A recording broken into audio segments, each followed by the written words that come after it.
Hi ಎಲ್ರಿಗೂ ನಮಸ್ಕಾರ. ನಾನು ನಿಮ್ಮ ಲಕ್ಕೀಲಿಯಾ. ಇದು ನವರಾತ್ರಿಯ 2ನೇ ದಿನದ 2ನೇ ವ್ಲಾಗ್.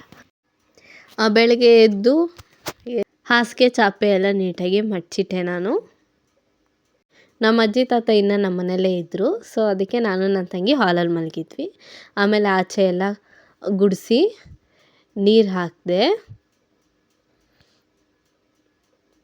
ನೀರು ಹಾಕಿಬಿಟ್ಟು ಚಿಕ್ಕದಾಗಿ ಒಂದು ರಂಗೋಲಿ ಬಿಡೋಣ ಅಂತ ಅಂದ್ಕೊಂಡು ಯಾವ ರಂಗೋಲಿ ಬಿಡೋಣ ಅಂತ ಯೋಚನೆ ಮಾಡ್ತಿದ್ದೆ. ಯಾವುದು ಹೊಳಿಲಿಲ್ಲ, ಅದಕ್ಕೆ ನನಗೆ ಬಂದಿದ್ದು ಬಿಟ್ಟೆ.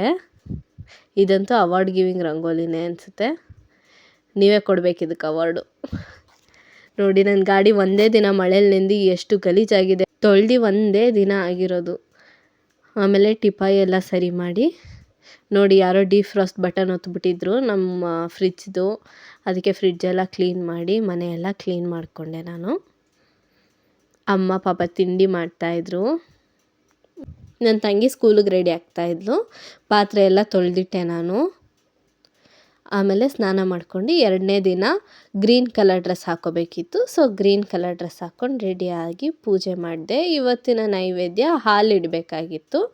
ಹಾಲನ್ನು ಇಟ್ಟಿದ್ದೀನಿ. ಆಮೇಲೆ ಅಷ್ಟೊತ್ತಿಗೆ ಸಂಜೆ ಆಗಿತ್ತು. ರೆಡಿಯಾಗಿ ನೆಕ್ಸ್ಟ್ ಡೇ ವೀಡಿಯೋ ಮಾಡಿದೆ ನಾನು. ಆಮೇಲೆ ಕ್ರೋಶಾ ಕುಚ್ಚು ಹಾಕ್ತಾಯಿದ್ದೆ ಸ್ಯಾರಿಗೆ. ನೋಡಿ ಇಷ್ಟ ಆಗಿದೆ, ತುಂಬ ಚೆನ್ನಾಗಿ ಬಂದಿದೆ. ಸೊ ನೈಟ್ ಆಯಿತು. ಅಷ್ಟೊತ್ತಿಗೆ ಊಟ ಮಾಡಿ ಎಲ್ಲ ಬಿಗ್ ಬಾಸ್ ನೋಡಿಬಿಟ್ಟು ಮಲ್ಕೊಳಕ್ಕೆ ಹೋದ್ವಿ ಅಷ್ಟೇ. This was today's video. Bye.